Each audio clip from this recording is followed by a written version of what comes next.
What's up? Your favorite FPL YouTubers are back at it with another preview, this time covering Game Week 28. I'm Jarrett, I'm Evan. and this is How to FPL.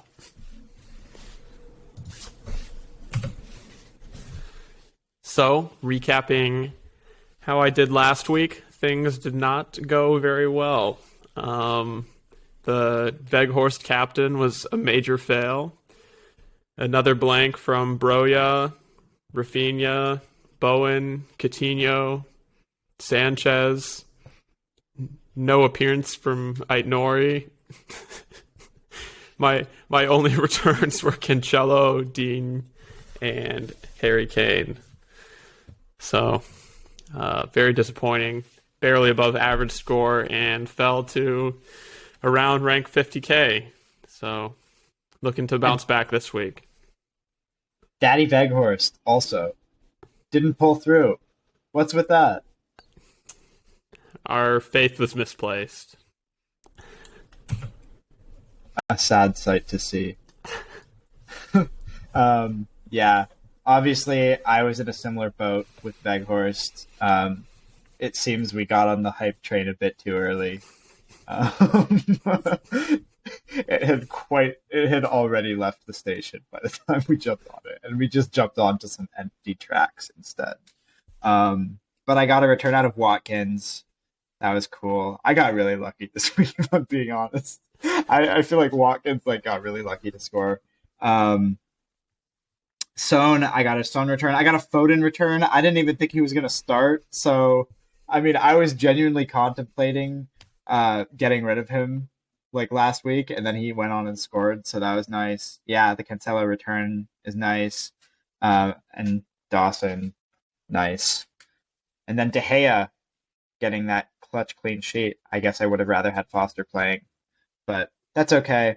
And then, if you remember from last week, I ended up taking a hit for a punt on Fernandez, which at the time we were debating Fernandez versus Mahrez, which is kind of funny in hindsight because Mahrez didn't start. But that being said, Fernandez didn't do anything either. So it genuinely would have been worth it for me to just not take the hit.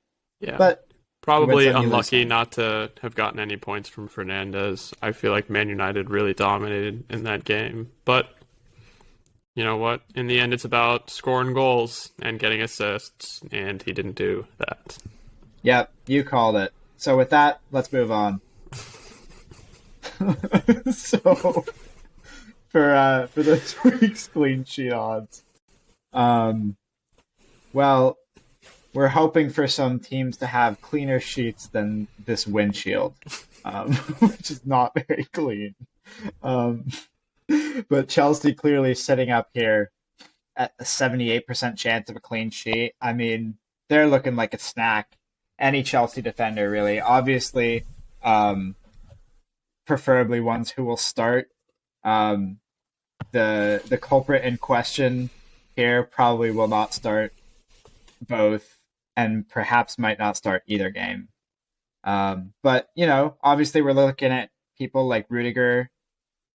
Reece James is on the list. People are looking at Thiago Silva. We can get into the ins and outs of the benefits and drawbacks of all of those later on when we talk about our teams. But going down the list, yeah, Wolves also. People are targeting Wolves defenders this week. Southampton, kind of iffy. What are your thoughts on Southampton, Jarrett? I would say that they do seem to have a much more solid defense now than they did earlier in the season.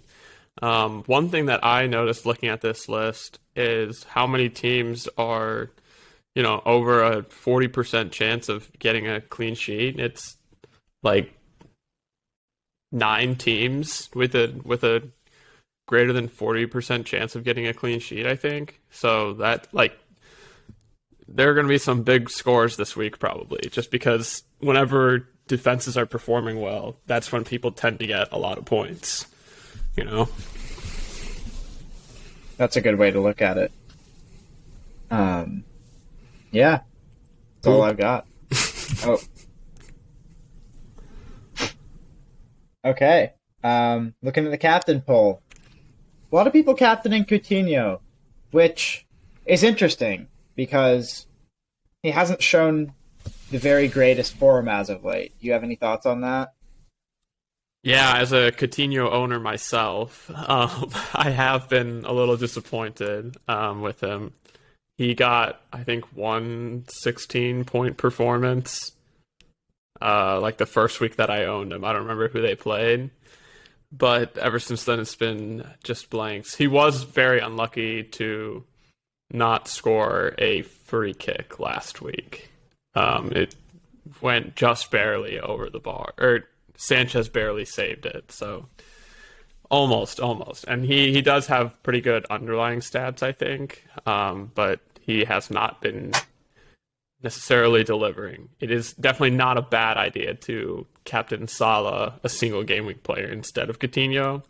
I probably won't do it just because, it's a double game week. You gotta captain a double game week player. But what do you think? Just like you had to captain Daddy Veghorst last week. Yeah. But no, I will probably fall victim to the same temptation. Because I think with double game weeks, yeah, you look at Salah I mean, he was up there on the goal scorers list too. Actually, we haven't got to that yet, have we? But I believe he's up there on the goal scoring odds for this week. But the other question is, how high is their ceiling? And I think that most people would agree that a double game week player has a higher ceiling than a single game week player, almost no matter who it is. Unless their name is Mo Salah. Unless their name is Mo Salah, in which case, quite literally anything is possible. So, looking at the goal scorer odds, I'll just let you take this one away. Kaku. We got a nice image of fat Kaku here. He is a thick boy. He's got a good chance of scoring. Yeah, I mean, do you think anyone should be considering him this week? I think it's hard to want to consider him just because even if you do want to spend big on a forward, you have Harry Kane who's in much better form and also has a good fixture this week and has a double game week next week. So I And do think doesn't blank. Sorry to interrupt. Go ahead. yeah, and I don't know about this game week 30 situation, to be honest. I was probably going to free hit then, so I haven't really looked at who's blanking or whatever. Yeah, but Kane's got nice fixtures coming up too. He's in better form. So unless you just have a ton of team value, I would probably look at other Chelsea options. Fully agree. Looks like we've got Jimenez up here too. Man, that's some bull. That's some bull. I'm not going to fall for Jimenez this week. Jeez Louise. Imagine actually getting sucked into the Jimenez trap after all the times he's wronged us in the past, season or two. Yeah, no. I'm staying far away from Raul Jimenez. And you think Chris Wood is going to score? Well, I mean, if I had to put my money on it, I would put my money on it based on these odds. But am I going to put him in my team? That's another question. All right, into my team for this week. Ignore who the captain's on and the vice captain. I really haven't made a decision on that yet, and it'll probably be dependent on what transfer I eventually make. But having said that, we've got Aaron Ramsdale in goal. Good game against Watford. I expect some save points or a clean sheet from him in that game. Then we've got Ait-Nouri, who has a really good double game week. He didn't play at all last week though, so we'll see what kind of returns he can get. But I have to start him because he's doubling. Digne also got a double. Decent fixtures. Robbo and Trent they can do anything, any game. They're playing West Ham, who really aren't that great of a defense, so they could definitely get some attacking returns too. Same story with Salah. Coutinho, double game week. Rafinha, double game week. Both pretty good fixtures. Kind of a toss-up who you want to captain out of those two if you have both of them. And then Kane, home against Everton, good fixture. Broja also got a double, so that's awesome. I skipped over Martinelli because the transfer that I'm thinking about making would be Cancelo to one of the hot Chelsea defenders, either Rudiger or Reece James, depending on how I'm feeling about Reece James's chances of actually starting in the games this week. But if I do make that transfer, I would probably be, and I would be starting whichever defender I bring in over Martinelli, which is why I skipped over him. So, yeah. Any thoughts on my team, Evan?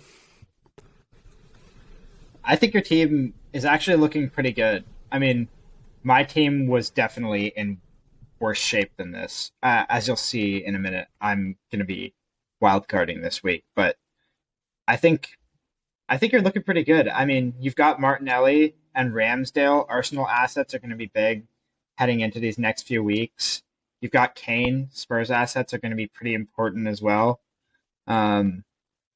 You've got several doublers. You've got how many? Let's see. 1, 2, 3, 4, 5. 5 doublers. I mean, obviously people who are wild carding are probably going to be aiming for more like 7 or 8. But you got to remember, it's not just about this week. It's about the next few. For you, you're going to be free hitting in 29 or 30. So probably, potentially 30. We'll see. But yeah. Yeah. So for the next 3 weeks, I think your team's looking pretty good. We'll see. Hopefully. We shall see. All right, here's my team. I hit the wildcard button after a bit of deliberation. So I've got Dubravka in goal. I'm looking forward to seeing how he'll play. I think I heard he and Ramsdale are going to be rotating well over the rest of the season. So I'm planning to have them as season keepers. Pun not intended. I have Saiss sitting there in the back.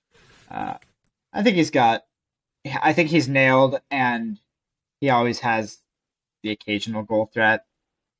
White chilling there. Again, I think Arsenal assets will be big.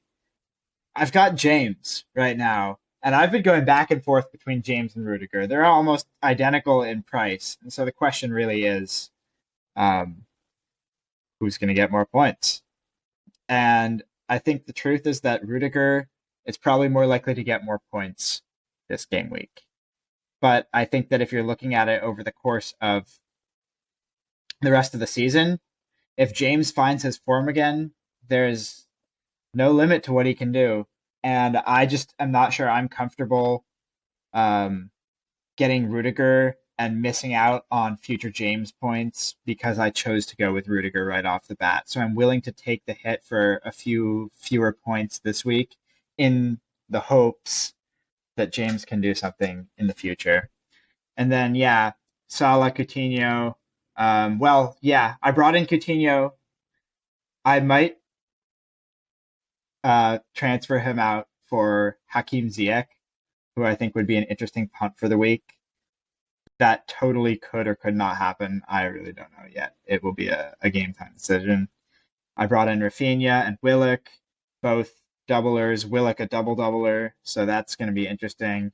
And then I also brought in the Southampton strikers. Finally got rid of my awful Watford strikers. You went from doubling up on one questionably good team to doubling up on another questionably good team. Yes, exactly. I figured that you can't have one without the other. So yeah, and then I got Kane.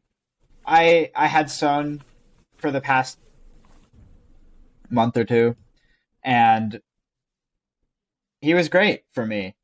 And Kane has just been a little bit better recently. And so on my wild card, I was like, you know what? we're going with Kane. So Yeah. that's where we are. And then I've got Saka, Robertson, and Cancelo on the bench. Honestly, I'm scared that my bench is going to haul this week. I think it's possible, but whatever. Any thoughts, Jarrett? Yeah, I could give a few thoughts on your team. One would be that picking up Kane instead of Son, I think is probably a good move, just because while Kane does cost more, there aren't a lot of forwards that are performing well, but there are a lot of midfielders that are performing well. And so you can free up a midfielder slot by getting rid of Son and getting Kane. I really like the Dubravka pick. I was actually going to pick him on my wild card a few weeks ago, but then Brighton had a double game week get announced while I was on the wild card, and so I ended up going for Sanchez instead of Dubravka.